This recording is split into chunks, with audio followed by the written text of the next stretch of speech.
sosyal hak ve menfaatlerinin korunması ve geliştirilmesi noktasında bir göreve başlamıştır.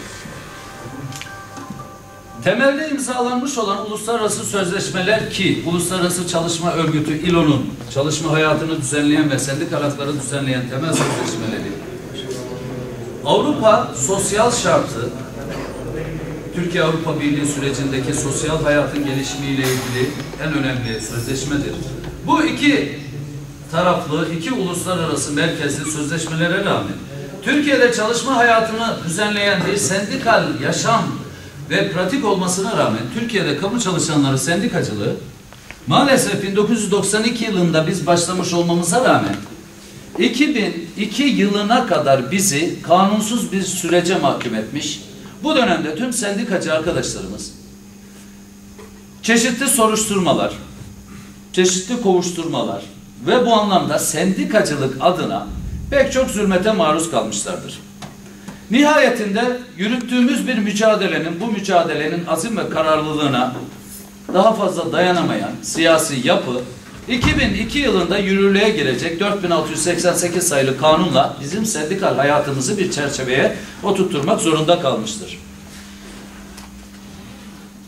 Bu süreç içerisinde temelde Türkiye Kamu Sen olarak asıl hedefimiz kamu çalışanlarının kamu çalışma hayatını etkin ve verimli sunabilmeleri, kamuda işgal ettikleri pozisyon gereği kamu çalışanına yakışır, ailesiyle beraber insanca yaşayabilir bir standart hayata erişmesine sağlanmasıydı.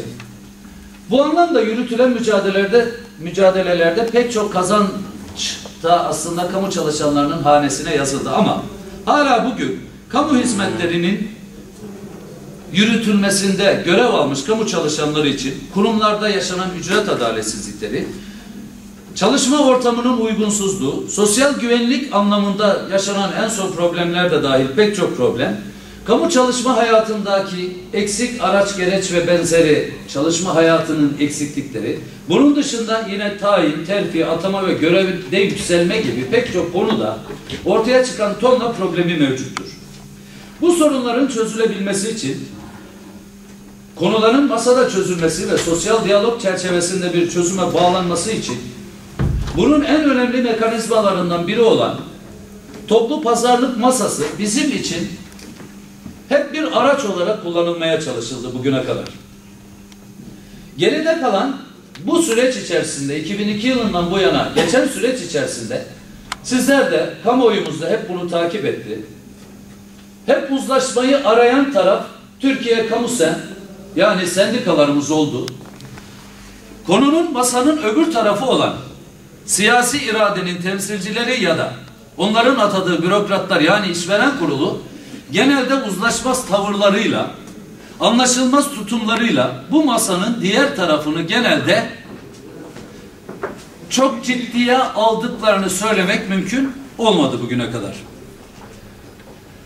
Burada asıl hedefimiz olan, temel hedefimiz olan kamu çalışanlarının hak ettikleri konuma göre insanca yaşayabilecekleri bir hayat standartını gerçekleştirme düşüncemiz ve bu anlamda kamudan hizmet alan vatandaşımızın büyük devletimizin vakarına yakışır bir hizmet alabilme ilkesi de maalesef bu gerçekleşmeyen sosyal statüdeki iyileşmelerde memurlar adına sunulan hizmetlere de bu anlamda olumlu yansıdığını söylemek mümkün değildir.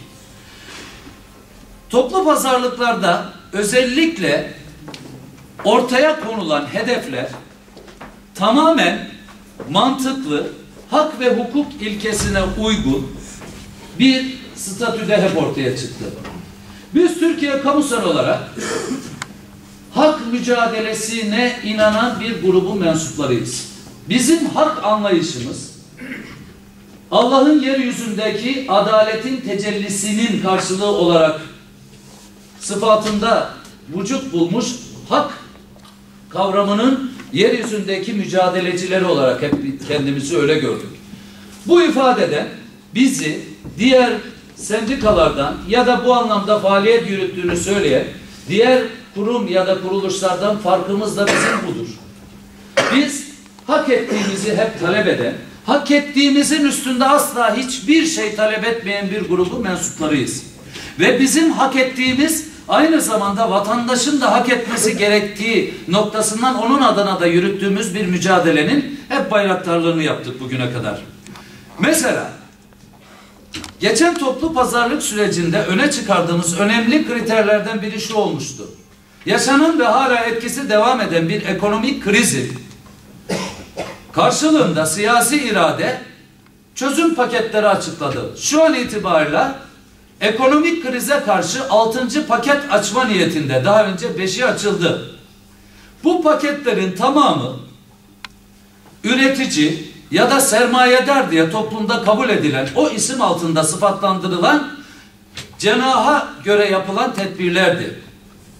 Ki bugün itibarıyla 5 paket açıldı, 6. yolda. 5 paketin karşılığında kamu çalışanları dışında, dar ve sabit gelirliler dışında, sermayedar diye tarif ettiğimiz üretici kesime Sayın Başbakan'ın ifadesiyle 54,6 milyar TL'lik bir paket açıldı. Kamu çalışanları olarak kendi hanemize baktığımızda bu paketten bize düşen bedel 0. 6. pakette de yaklaşık 12 milyar TL'lik ilave bir kaynak ayrımı ya da ilave bir muafiyet çıkarıldığı düşünülürse bu rakamın yaklaşık 66, belki yılın sonuna kadar daha fazla, daha yüksek bir rakama ulaşacağı söz konusudur.